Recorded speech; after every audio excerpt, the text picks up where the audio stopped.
அஸ்ஸலாமு அலைக்கும் வரஹ்மத்துல்லாஹி வபரகாத்துஹு. சூரத்துல் ஹூத் 11வது அத்தியாயம் 59 முதல் 64 வசனங்கள் வரை. 1.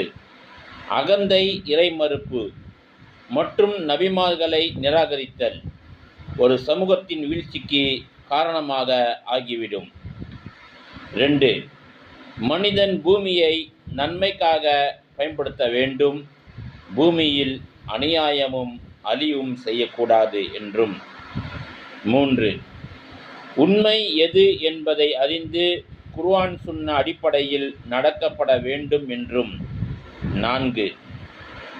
ஒரு முஸ்லிம் உண்மையை அறிந்த பிறகு அதை மறைக்கக்கூடாது என்றும்.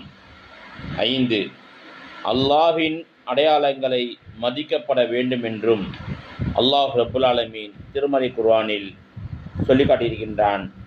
இதை நாம் அறிந்து செயல்படக்கூடிய மக்களாக அல்லாஹ் நம் எல்லோரையும் ஆக்கி அருள் புரிவானாக. அஸ்ஸலாமு அலைக்கும் வரஹ்மத்துல்லாஹி வபரகாத்துஹு.